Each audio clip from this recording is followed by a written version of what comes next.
Donc je suis M. Boubacar Mbouch, ministre conseiller du président de la République. Donc m'occupant essentiellement des questions d'énergie et d'environnement auprès du président de la République du Sénégal. Oui, selon la présentation que je viens de faire, je ne suis pas économiste, mais je pense que tout le monde peut constater aujourd'hui que la pandémie que nous vivons a secoué les économies de par le monde, dans différents pays, y compris les pays développés, qui ont été obligés de revoir tout leur schéma en matière économique et même de lancer des programmes de résilience. Notre pays a suivi ce chemin et aujourd'hui, tout le monde peut constater que depuis 2014, le Sénégal quand même a eu d'excellents records en matière donc de PIB et d'indicateurs économiques, que la Covid est venue un peu chahuter. Mais c'est une situation globale vécue par l'ensemble des pays du monde, monde en développement comme le monde développé. Et je crois que ce qui importe, c'est que nous puissions partir de là pour analyser les faiblesses de notre pays au plan économique. Je donne l'exemple un peu dans le domaine médical et pharmaceutique. Le président a pris la bonne mesure des difficultés et des lacunes que notre pays a dans ce domaine-là. Et un programme spécifique est dédié à ce domaine. Dans d'autres domaines également, on pourrait citer des exemples d'adaptation par des mesures prises par le gouvernement. Je crois également qu'un enseignement que nous tirons de cette situation, c'est que l'agriculture a été un filet, alors que tous les secteurs ont été en recul net. L'année dernière, c'est grâce à l'agriculture que nous avons pu avoir certaines performances. Donc il s'agit de tirer les leçons de cette situation et de pouvoir améliorer et continuer, nous l'espérons très bien, dans un avenir très proche, quand nous aurons cette pandémie derrière nous, de pouvoir continuer dans la belle lancée des années précédentes dont j'ai parlé tout à l'heure. Merci beaucoup. Je pense que, comme je viens de le dire tout à l'heure, ces 2 dernières années ont été quand même marquées par, disons, les conséquences issues de la pandémie de la Covid-19 qui a secoué notre pays comme l'ensemble des pays dont je viens de, comme je l'ai dit tout à l'heure. Mais au-delà de ça, une situation d'instabilité aussi qu'on remarque dans des pays limitrophes. Je veux citer la Guinée et le Mali,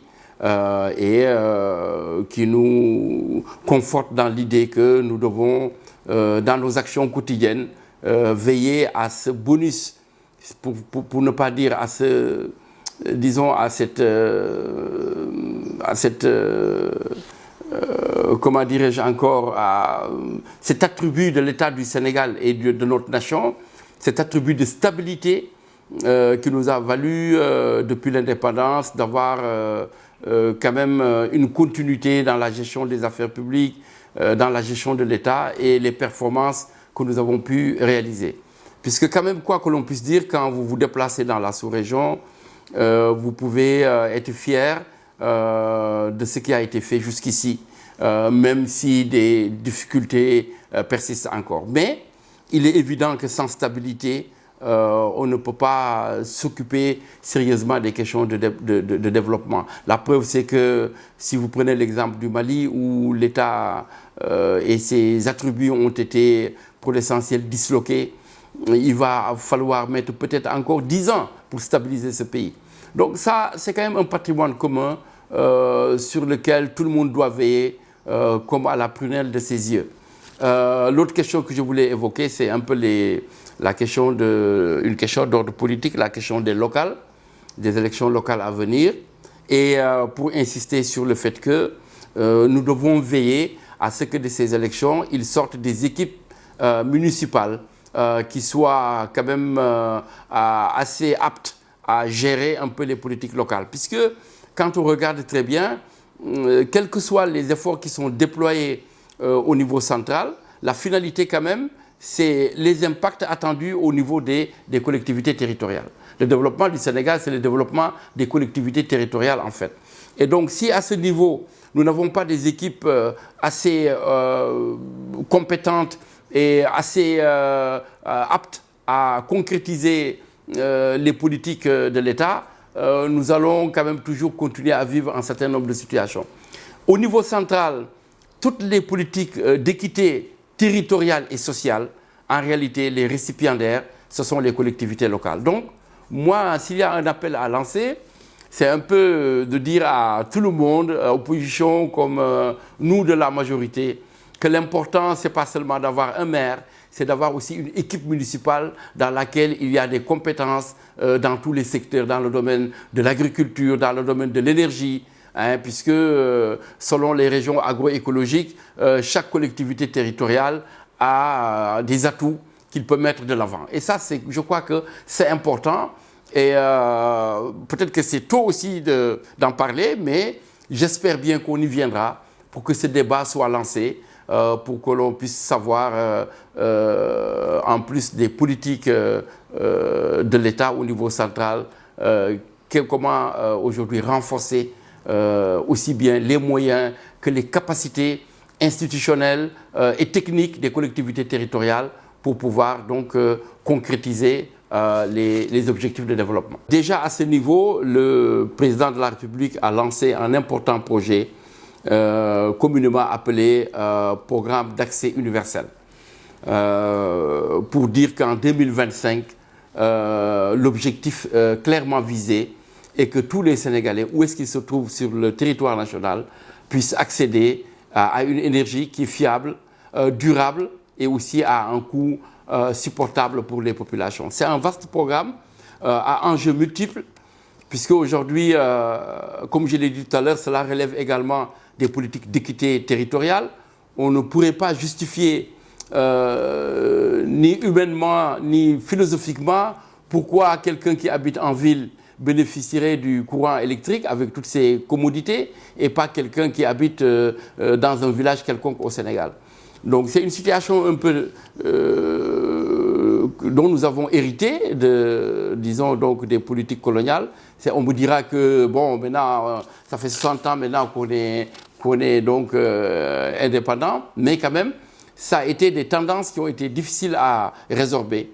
Et depuis que le président de la République est là, le taux d'électrification rurale était de 24%, il est au-delà de 50%.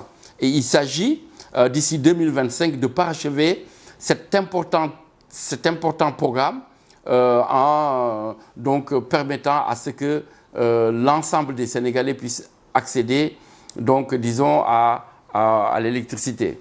Alors il faut dire que cela tombe bien, nous avons lancé récemment le 9 septembre le lancement de la mise en œuvre du programme MCC avec 300 milliards et quelques gracieusement mis à la disposition de l'État du Sénégal par le gouvernement américain. Cela viendra renforcer, disons, tous les efforts qui sont faits pour l'atteinte de cet objectif.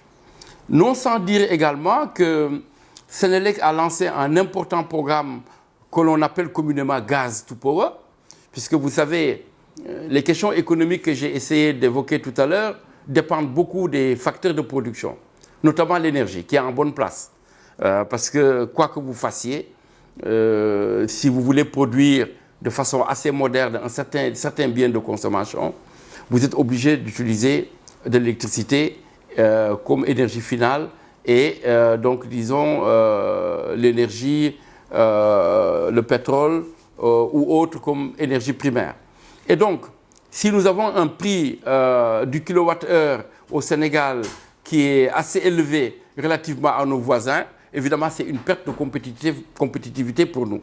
Donc, il est très important que Sénélec puisse fournir à l'économie nationale une énergie qui est fiable, qui est durable, comme je l'ai dit tout à l'heure, mais également qui comment dirais-je, satisfasse, disons, les desiderata des acteurs économiques pour leur permettre d'être performants et de booster l'économie dans sa globalité. Senelec est à pied d'œuvre autour de ce programme. Il s'agira de basculer, disons, les outils de production, l'ensemble des centrales de Senelec pour qu'ils puissent utiliser donc, le gaz, qui est le combustible le moins cher, hormis le charbon que nous avons définitivement peut-être éliminé de notre mix énergétique. Donc, voilà d'importants programmes au niveau énergétique, en sachant aussi que tout est parti pour qu'en 2023, que nous puissions accueillir le premier baril de pétrole. Alors, à ce propos, ce qu'il faut dire, c'est l'important rapport de la Banque mondiale qui est sorti pendant ce mois-ci et dont quelques journaux ont fait écho et qui globalement estime sur 30 ans les revenus qui sont attendus par le Sénégal de l'exploitation du pétrole et du gaz. Alors, donc pour GTA, à peu près sur les 30 ans, 80 milliards de dollars sont attendus. S'agissant de SNE, on va aller chercher, disons, 9,3 milliards de dollars US. Ce qui fait que, si on fait le total, pour le Sénégal, 24,9 milliards de dollars sont attendus. Alors, pourquoi il est important d'évoquer ces questions-là et de les lier au contenu local? Ça, ce sont les revenus qui sont strictement issus des contrats de partage, de production et de partage qui ont été signés entre le gouvernement du Sénégal et les opérateurs. Alors, donc cet argent devrait permettre, d'abord, pose deux défis. D'abord, son intégration dans l'économie, puisque une fois que cet argent commence à inonder, disons, les caisses de l'État, il s'agira de mettre en place de bonnes stratégies d'utilisation donc de cette manne financière pour corriger les faiblesses de notre économie. Alors, donc, en amont, il s'agira donc d'avoir à sa disposition un excellent moyen d'accumulation de capital, et en aval, donc, les matières premières pour alimenter notre industrie, mais également notre agriculture et pouvoir effectivement atteindre des performances jamais égalées jusqu'ici. Donc l'espoir est permis, d'autant plus que depuis quand même 5-6 ans, un important travail législatif, réglementaire a été fait. Le code pétrolier a été changé et adapté à la nouvelle situation marquée par les découvertes qui ont été faites à partir de 2015, puisque avant, c'était de la prospection, on cherchait le pétrole. Quand on l'a vu, il a fallu adapter le code pétrolier. Ensuite, une loi a été votée sur le contenu local. Et là, en dehors des revenus que j'ai cités, qui proviennent exclusivement des contrats de production et de partage, le contenu local devrait permettre de mettre en pole position l'industrie nationale pour capter une fraction, donc disons, du chiffre d'affaires de l'industrie pétrolière et gazière au profit de l'économie nationale. Puisque la malédiction du pétrole ou de disease, comme on dit, provient de ce fait-là, que le pétrole soit une enclave dans notre économie et que seuls certains segments sont irrigués par la plus-value issue du pétrole et qu'en définitive, les autres secteurs de l'économie nationale restent en rade. Mais aussi que, comme, disons, ce sont les donneurs d'ordre qui gèrent quand même pour l'essentiel, disons, cette industrie-là, que les plus-values ne soient ressenties que par les grands opérateurs. Donc le contenu local, en gros, c'est de mettre en place des stratégies économiques, managériales, qui permettent à l'industrie nationale de se positionner et de capter une fraction de la commande, disons, de l'industrie pétrolière et gazière. Mais cela pose des défis, défis que nous n'avons pas encore relevés, il faut le dire très honnêtement. Et c'est moins des défis au niveau du gouvernement que des défis adressés un peu donc aux capitaines d'industrie, aux PME, PMI, à l'ensemble donc du tissu industriel du Sénégal. Ces défis sont de deux ordres. ils sont d'abord techniques. L'industrie pétrolière et gazière est connue pour être très, très normative. Donc, pour pouvoir compétir et gagner ces marchés, il faudrait avoir les compétences techniques et managériales. Donc, défi au niveau technique, si vous n'avez jamais fourni un service ou un bien assez complexe, évidemment, il faudra se préparer pour pouvoir le faire et dans les normes requises, les conditions requises pour pouvoir donc remporter ce marché. Ensuite, au niveau managérial, il faudra de la formation pour comprendre très bien les chaînes de valeur du pétrole et du gaz et de voir les niches. Parce qu'un autre risque aussi consisterait à gagner des marchés, mais qui ne sont pas très, disons, rétributeurs, dont la valeur ajoutée est très faible. Je donne un exemple. Si vous fournissez, vous savez, dans les plateformes, on a toujours du pétrole, un mélange de boue, d'eau et de pétrole et d'huile qui salit les plateformes. Il faudra nettoyer tout le temps. Si vous fournissez des chiffons pour nettoyer les plateformes, bon, vous avez un marché, mais ce n'est pas le marché le plus rétributeur dans la chaîne de valeur.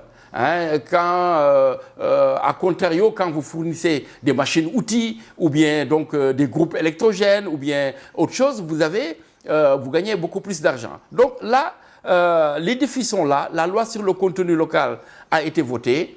Et moi, j'en appelle encore une fois à une meilleure organisation et à une meilleure synergie, disons, de l'industrie nationale, disons, des chefs d'entreprise, des PME, PMI. Dans le pétrole, en réalité, il y a de tout. Ça part de l'informatique, disons au scattering, c'est-à-dire les métiers de bouche, en passant par, disons, les tenues de travail, en passant par l'hébergement, sans compter les domaines purement techniques, la fourniture de machines-outils, des machines qui sont cassées qu'il faut fournir, des outils qui sont cassés, pardon, qu'il faut fournir, ainsi de suite. Il y a énormément de choses. Tout est dans le pétrole, y compris aussi des consultations dans le domaine de l'environnement, dans le domaine de l'eau. Hein. Il y a énormément de choses. Donc, il nous faut créer beaucoup plus de synergie et donc créer aussi des cadres. Et là, le Comité national de gestion du contenu local en est un, pour que nous puissions ensemble nous retrouver et réfléchir. D'ailleurs, la stratégie, je crois que c'est la stratégie nationale de contenu local qui va être adoptée demain, jeudi, si je ne me trompe. Et donc, c'est un excellent pas. Mais nous devons, à mon avis personnel, on doit sentir davantage, disons, le secteur privé dans cette affaire-là. Et j'ai l'habitude de le dire, si on est confronté à un problème nouveau et assez complexe, il est de bon ton, disons, de réaliser ce qu'on appelle, d'effectuer ce qu'on appelle un benchmark. C'est aller visiter des pays qui ont été confrontés à ces difficultés il y a de cela 10 ans, 15 ans, et qui ont acquis une certaine expérience. Je parle de pays africains, hein. Je pense au Ghana, je pense au Nigeria, je pense à l'Algérie, qui ont été des pays pétroliers, que le privé national puisse s'organiser, faire des visites techniques dans ces pays-là, rencontrer les dirigeants d'entreprises, et nous avons de bels exemples qui peuvent être cités. Au Gabon, au départ, quand l'industrie pétrolière et gazière a commencé, les lubrifiants, qui sont un segment très porteur et disons est très rémunérateur, puisque les machines-outils utilisent des lubrifiants, les gros engins de chantier utilisent beaucoup de lubrifiants, hein, par tonne et par tonne, hein, mais nos véhicules utilisent des lubrifiants. Donc au départ, au Gabon, ce sont des multinationales qui fabriquaient, disons, se sont organisées et même s'ils ne produisent pas le produit final, ce sont eux quand même qui produisent le produit semi-fini qu'ils revendent aux multinationales. C'est un excellent pas et c'est un exemple qui peut être donné. Donc aujourd'hui, nous avons des entreprises aujourd'hui qui sont, ne serait-ce que dans la distribution des produits pétroliers. Hein. Voilà un segment qui mériterait une attention particulière parce que comme je l'ai dit, les lubrifiants, c'est un produit de marché dont l'industrie a énormément besoin, dans tous les domaines. Hein. Partout où il y a des machines qui tournent, on a besoin de lubrifiants. C'est un exemple que je donne parmi d'autres. Donc, encore une fois, les défis sont là. Le Sénégal pétrolier ne se fera pas sans difficulté. Et au lieu d'attendre que dans ce domaine, que l'on se rende compte que nous ne sommes pas au top niveau, Je crois que c'est en amont aujourd'hui qu'il faudra s'organiser davantage, se concerter davantage, échanger des expériences et surtout, aller voir ce qui se fait de bien et de meilleur dans d'autres pays qui sont dans le pétrole.